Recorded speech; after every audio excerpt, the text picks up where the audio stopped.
Good morning, one and all, and I will say Merry Christmas. And thank you so much for helping start out my Christmas in a wonderful way. And I am an alcoholic. My name is David, and this is the main object Big Book study of Alcoholics Anonymous. And I have asked our friend Donna M to read the AA preamble, which you can follow along on your screen. So, Donna, please. Thank you, David. My name is Donna. I'm an alcoholic. A preamble. Alcoholics Anonymous is a fellowship of people who share their experience, strength, and hope with each other that they may solve their common problem and help others to recover from alcoholism. The only requirement for membership is a desire to stop drinking. There are no dues or fees for AA membership. We are self supporting through our own contributions. AA is not allied with any sect, denomination, politics, organization, or institution, does not wish to engage in any controversy, neither endorses nor opposes any causes. Our primary purpose is to stay sober and help other alcoholics to achieve sobriety. Donna, thank you so much. And let's see. Okay, great. I am going to invite all of you to join me in asking God to come join us this morning by engaging and by doing the serenity prayer. So hopefully God will be there for us. God, grant me the serenity to accept the things I cannot change, the courage to change the things I can, and the wisdom to know the difference. Thy will, not mine, be done. And again, welcome to the main object Big Book study of Alcoholics Anonymous. I think most of us have been here before already, but I'll just touch briefly. We are a line by line Big Book study, and what we do is we break the book down into the first 164. We break it down into five main categories, which you'll see on your screen: questions, directions, explanations, promises, warnings, and history. And the reason that we do that, it's not that it is by any means the only way to read the big book or to relate to it, but it is one way that helps us, or it helps me in particular, really grasp the full meaning of the text, and most importantly, be able to share it effectively with other people. And so today, as I mentioned earlier, we are tearing a path through the first 164 pages. Exactly right. I think we're showing up on radar screens somewhere.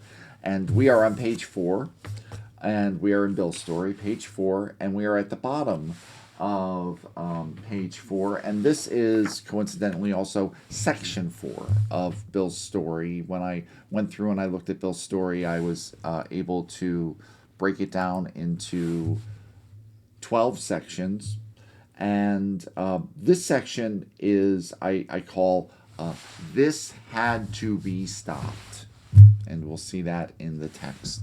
And let me do this because I always get a little ahead of myself.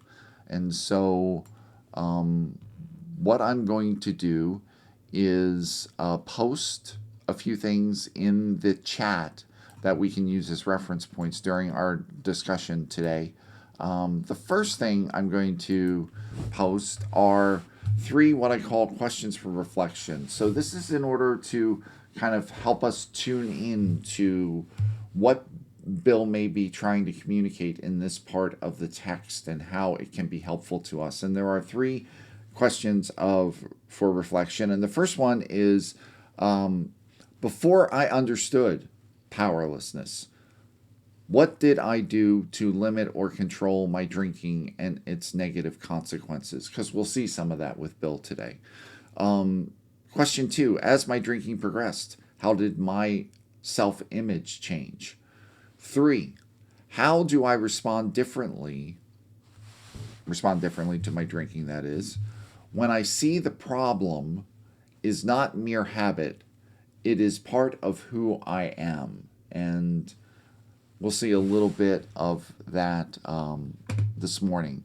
And so, what I will do is I will share I'll try to get us through section 4, which actually goes all the way through page 5 and onto the top of page 6, ending with the end of that paragraph there on the top of page 6 where it says, "And I did."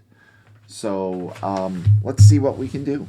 And so, starting off, as you remember, if you were here last week, Bill, his drinking is progressing, but at the same time, he's able to really leverage the market success that's going on at this time. So he is still quite competent at turning a dollar, making money, which led him to really get fixated on his ego and his self-image.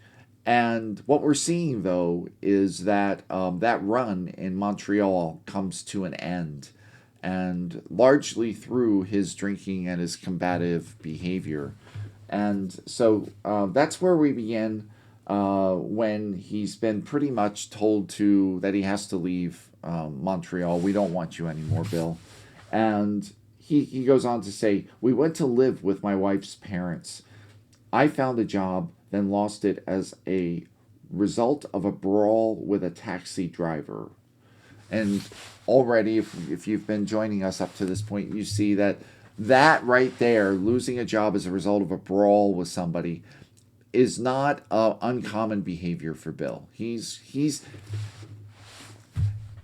the notion that it was just one-off or bad luck is starting to fade for Bill. He's starting to see this as habitual behavior. And mercifully, no one could guess that I was to have no real employment for 5 years, or hardly draw a sober breath. Oh, and by the way, forgive me. All of this paragraph, all of it, yes, the entire paragraph I have highlighted in pink as a warning. My wife began to work in a department store, coming home exhausted to find me drunk. I became an unwelcome hanger-on at brokerage places. So what we're seeing in that first paragraph is a change or a shift with Bill's behavior. Whereas, remember, when he was in Canada, he envisioned himself as Napoleon, celebrating his successes.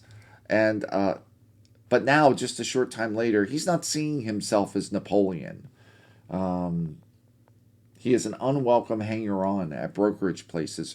Bill realizes he's going through something of a downfall, but he's having a hard time getting a grip on it. And one of the things that we see throughout this section is that he's really going through this process of experiencing not only descent into active alcoholism and a low bottom. Bill was by all means a low bottom drunk, but it's also a descent into hopelessness, and what happens to us when we see our drinking as the result, as an issue of mental weakness, or and we'll see the term come up, high resolve, rather than spiritual powerlessness.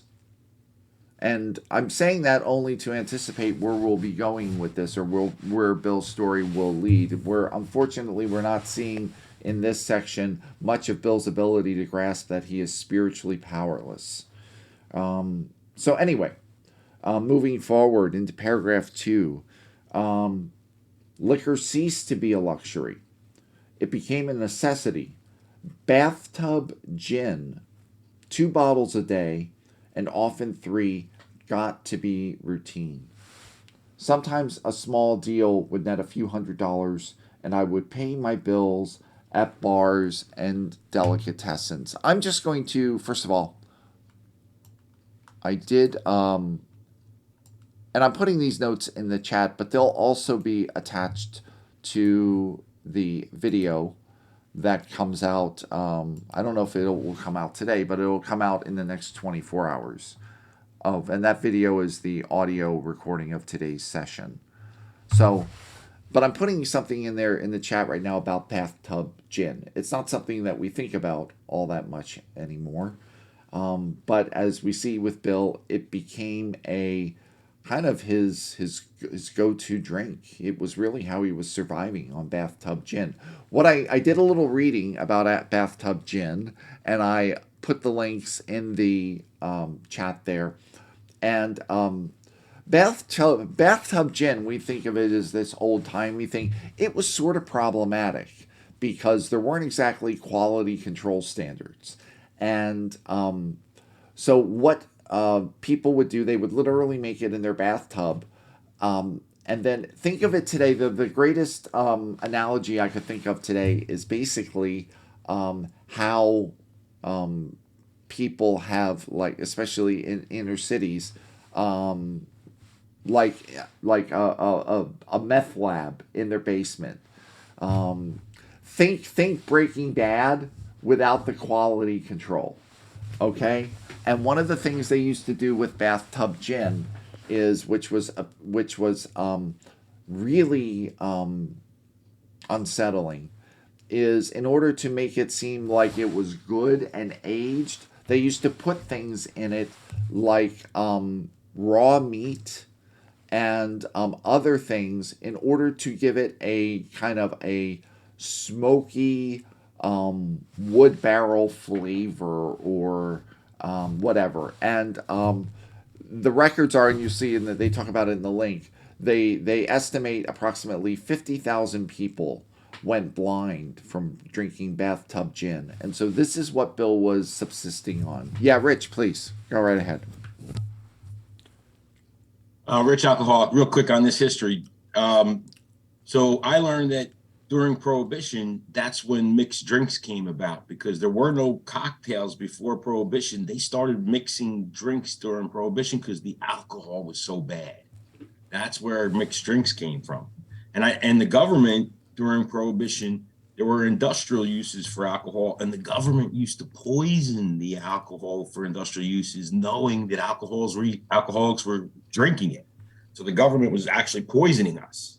So I'm sorry, just a little bit of history to add to it. Thanks. Thank you, Rich. So moving onward, this went on endlessly, and I began to waken very early in the morning, shaking violently.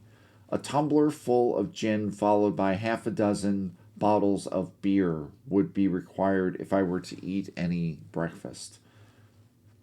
And this next line is perhaps the most unsettling if not in the whole section, definitely in this paragraph.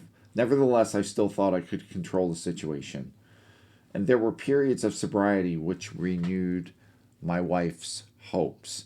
And one of the things Bill is really illustrating here is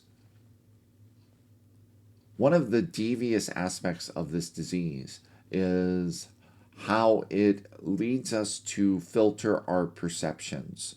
So that and what I mean by that is we see an example here, and Bill basically shares it, that he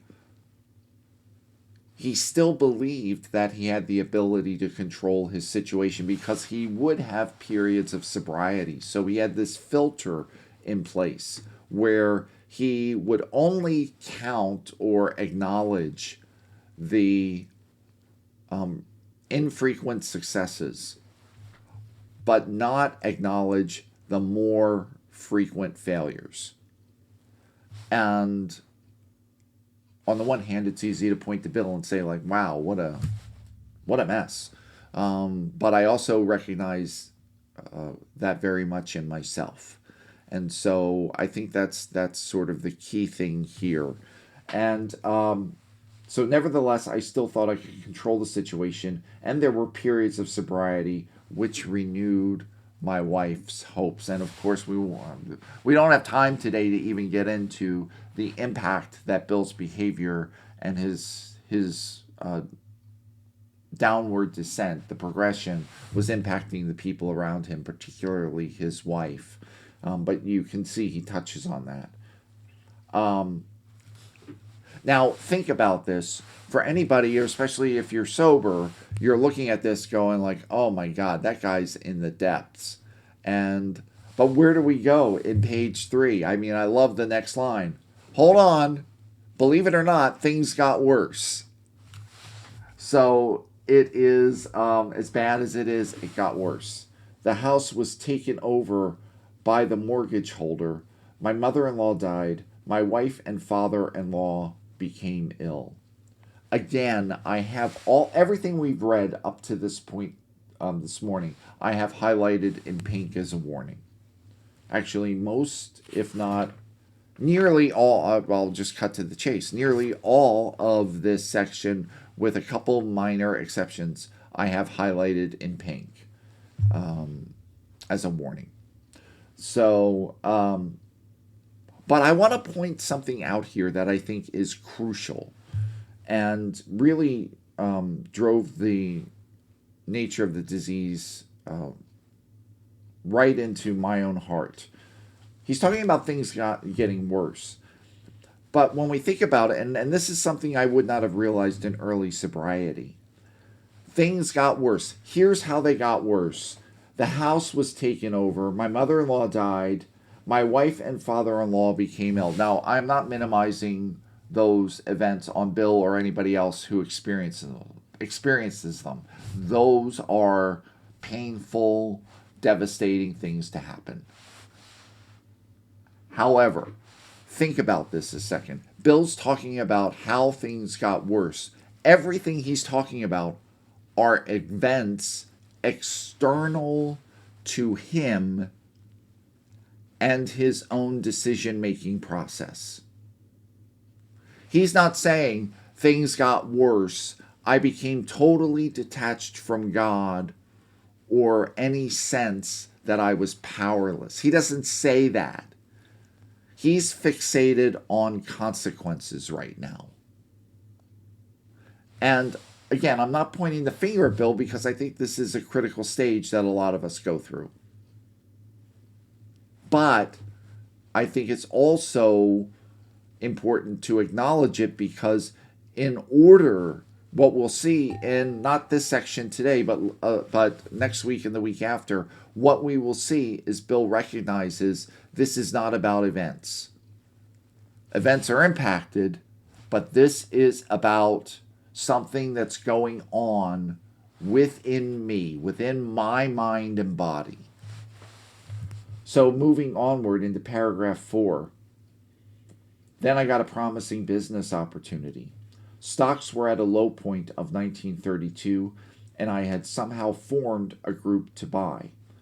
I was to share generously in the profits. Then I went on a prodigious bender, prodigious meaning enormous. Then I went on an enormous bender, and that chance vanished. And there is, especially if you read our fellowship's history or biographies of Bill, there is a great amount of detail about that situation he just recounted there. Basically, he was told, because Bill had a reputation at this point in his community. But people did think Bill had some value. However, this deal was set up, and I don't know if Bill had to sign a contract, but at least it was acknowledged as a condition of participating in this deal that if he took even one drink, he was out. And so at this point, Bill is well aware that he's got everything to lose by picking up a drink. And he picks it up. So moving onward into, I guess this is paragraph 5. I woke up. This had to be stopped. I saw I could not take so much as one drink. I was through forever. And there are a couple things going on there. And again, what really I did not grasp early in my sobriety, but what just like hits me now like a laser beam, is when he says this had to be stopped. He's talking about external events. He's talking about the drunkenness, but he's seeing it as related to external events. This downward spiral had to be stopped. And one of the things we will see in, we'll see it in the next paragraph. So I won't, let's just go to that. So I was through forever. I'm reading, of course, also I'm back in paragraph 5. Before then, I had written lots of sweet promises, but my wife happily observed that this time I meant business, and so I did.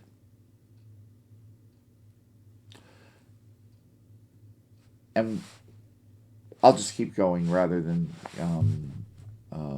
comment on that right now. I'll come back to it later.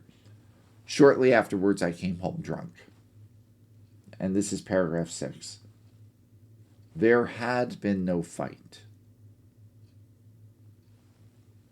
Okay, so again, everything's warning except this next sentence, which I have in orange, as we don't talk about orange all that much, but questions. And I think it is a particularly searing question for a number of reasons. Where had been my high resolve?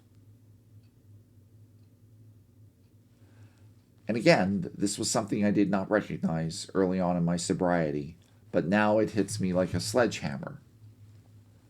Bill, I don't know if he realizes it or he means to do it in with that question, where had been my high resolve, but he's actually diagnosing a key part of the problem with that question.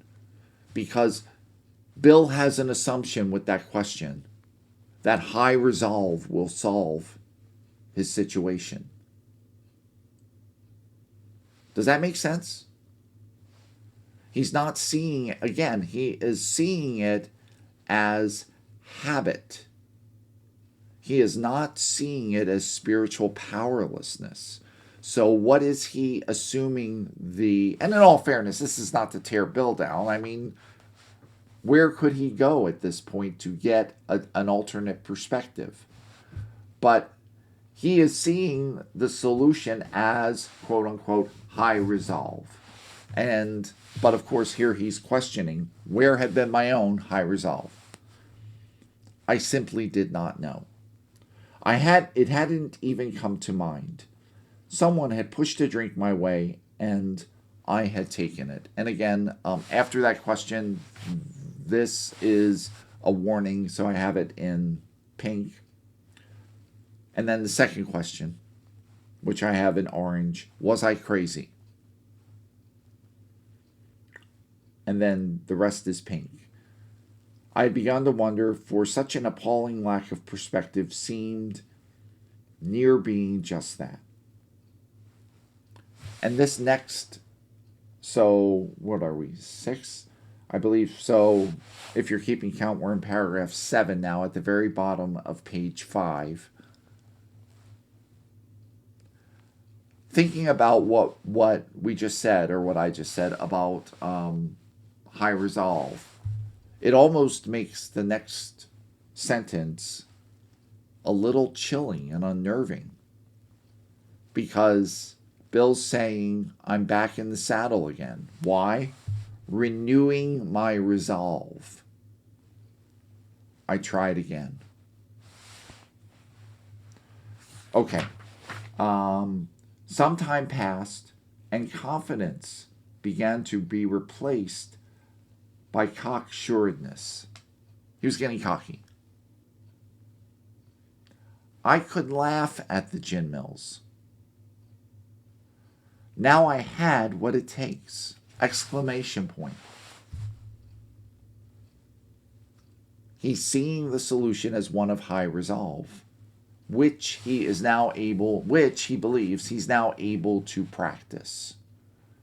So, in Bill's mind, from Bill's logic and understanding of what he is experiencing, his drinking, he's a success. One day I walked into a cafe to telephone. In no time, I was beating on the bar, asking myself how it happened. As the whiskey rose to my head, I told myself I would manage better next time. I might as well get good and drunk then. And I did. And I have that all in pink as a warning. And I just want to say this. We're actually, timing-wise, I'm actually on time for a change. One of the things, at least it was easy for me to do over the years when I would read this section in this particularly this last paragraph, is think about, well, this is basically AA history. This is our co-founder, really recounting his descent into alcoholism. And so it's kind of got this old-timey quality, like this happened way back in days of yore. But think about it, because especially in this last paragraph, he's talking about, from his perspective, the solution was high resolve, trying harder, constantly reminding himself. And I'll say the following just to point out something that I think, if we understand this book, we have an obligation, I believe, as sober members of Alcoholics Anonymous. Because how many times have we sat in meetings, even recently, and heard topics brought up such as keeping it green or trying harder? And again, I am not discounting or pointing a finger at people who believe keeping it green is important. But we'll get into a portion later on where it does say we don't have the ability to recall events. We do sometimes, but, and I'm paraphrasing, of course, but if recalling negative events is the strategy we're banking on, we might as well get drunk right now because we don't have it. So what we're talking about is, I guess, the dangerousness of believing that high resolve, trying harder, having the right attitude are in and of themselves sufficient to ensure our continual descent down into alcoholism. So with that, we are at 7 o'clock. And what I'm going to do now is, we can do one of two things. But I want to open up the meeting for comments and on this section. And remember the questions for reflection. So we got through those, so I'll just reiterate those. So the first one, before I understood powerlessness, what did I do to limit my drinking and its negative consequences? Second question, as my drinking progressed, how did my self-image change? Third question, how do I respond differently when I realize the problem is not habit or something external to who I am? So with that, I'm going to open it up if anybody has questions or comments. Brother Robbie, please. Thank you, David. Good morning, everybody. Merry Christmas. My name is Robbie, and I'm an alcoholic. And I love that second question. Good morning, everybody. As my drinking progressed, how did my feelings about myself degress, right? And right, exactly, Joni. Straight down, like David, you talked about that downward spiral that Bill talks about, right?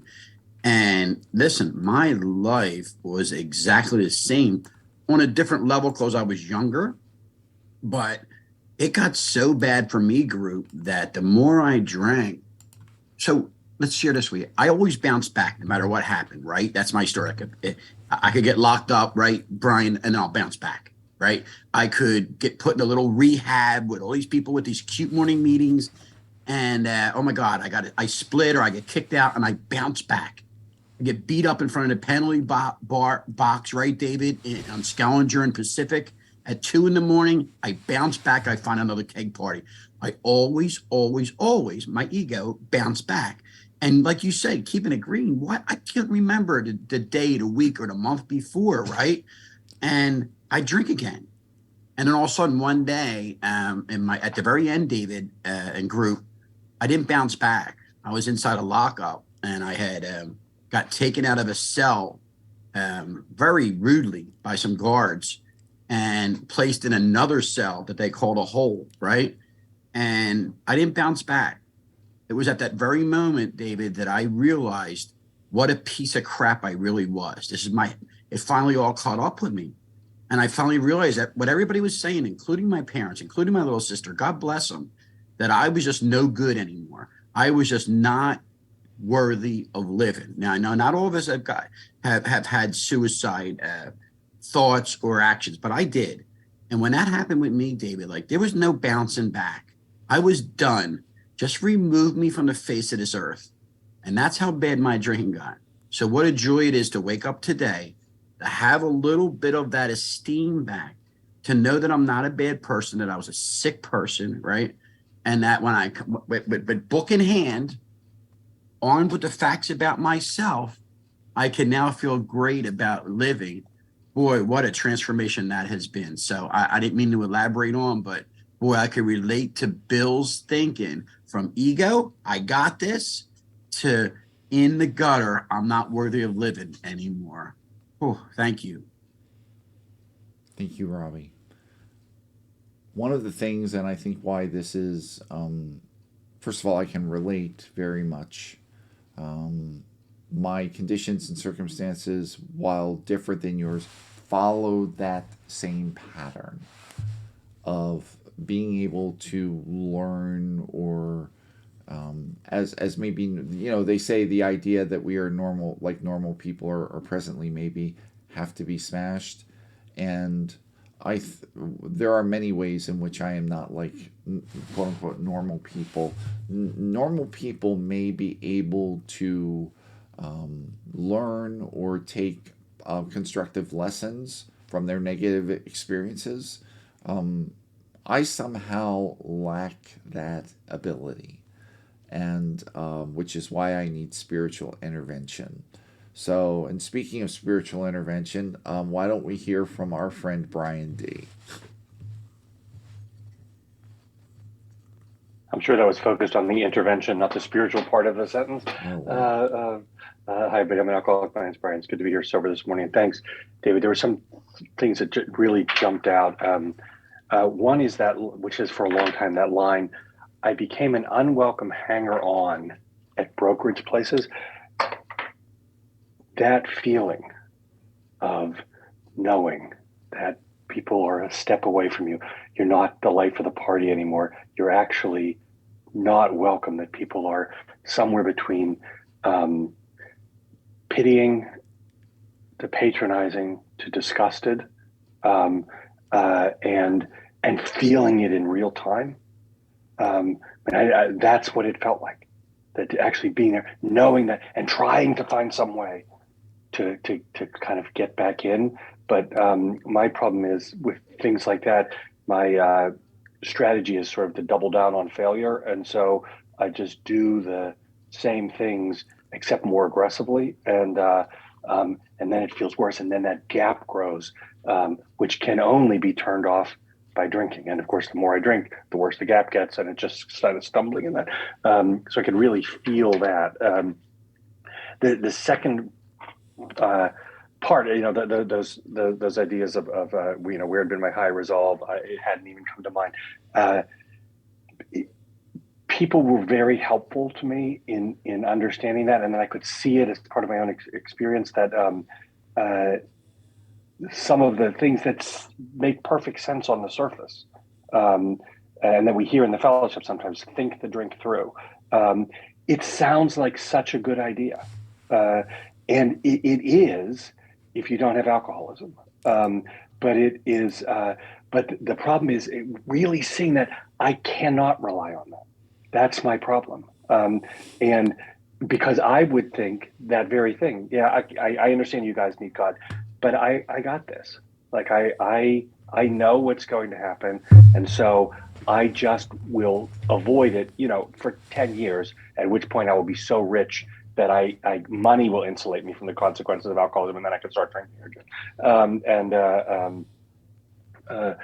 And helping people, I think, and carrying the message to really see that if you have this illness, that's not the solution.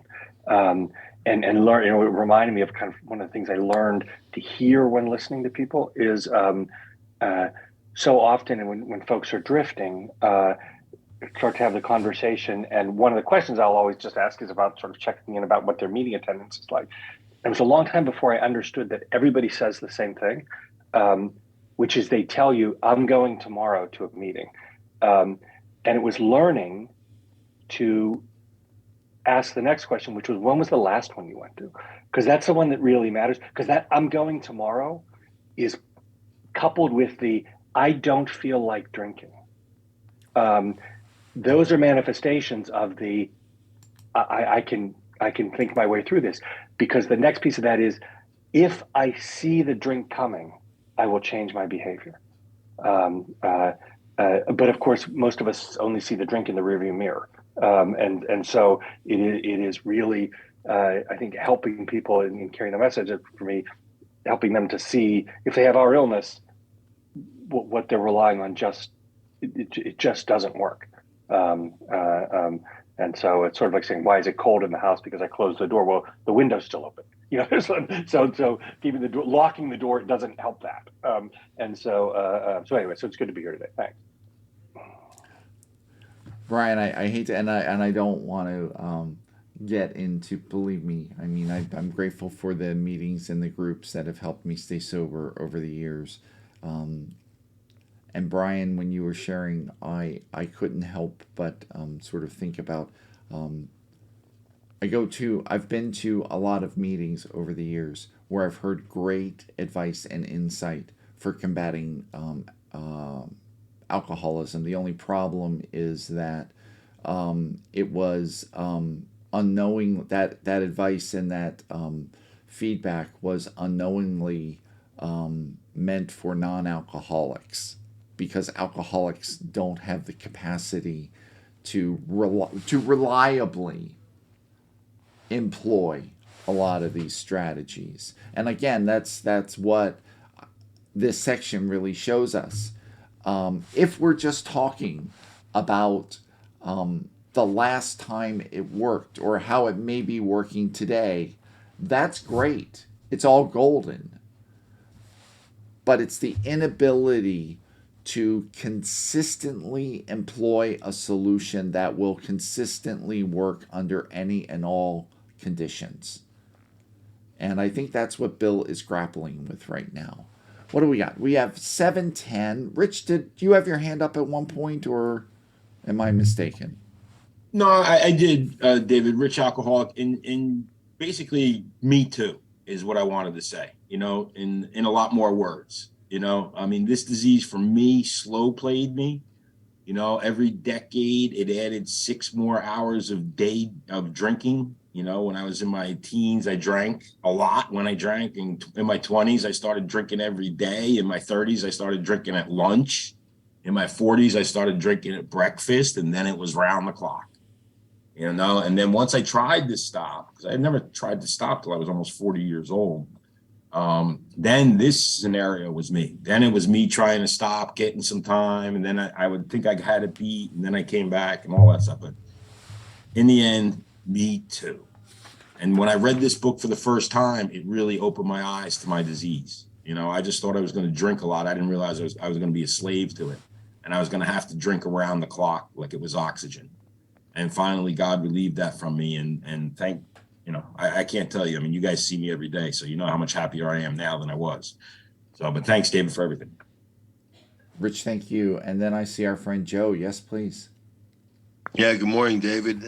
Merry Christmas. And what I really identified with is that Bill doesn't realize he has an illness, and I didn't know that I had an illness. You know, I didn't see it as an illness. I didn't see it that I was a sick person.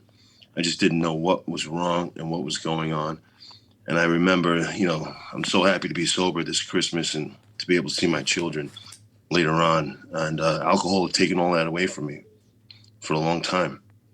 And Alcoholics Anonymous, the program, the basic text of Alcoholics Anonymous has brought that back to me. So I'm grateful for that. And I'm grateful that that you are here and this group is here and that text is here as treatment for this illness, because I spent many years as an untreated alcoholic in these rooms. That's all I got. Thank you. Joe, thank you so much. And rather than, we do have a few minutes left, but rather than forge ahead, because really we've come to the end of section 4. The next section, section 5, just to help you attune for next week. Section 5 is called Remorse, Horror, and Hopelessness, which of course are the first few words in that section, so there's no mystery there. And that'll go, that section will go to the top of page 7 where the paragraph ends. So we'll talk about that next week, but I do want to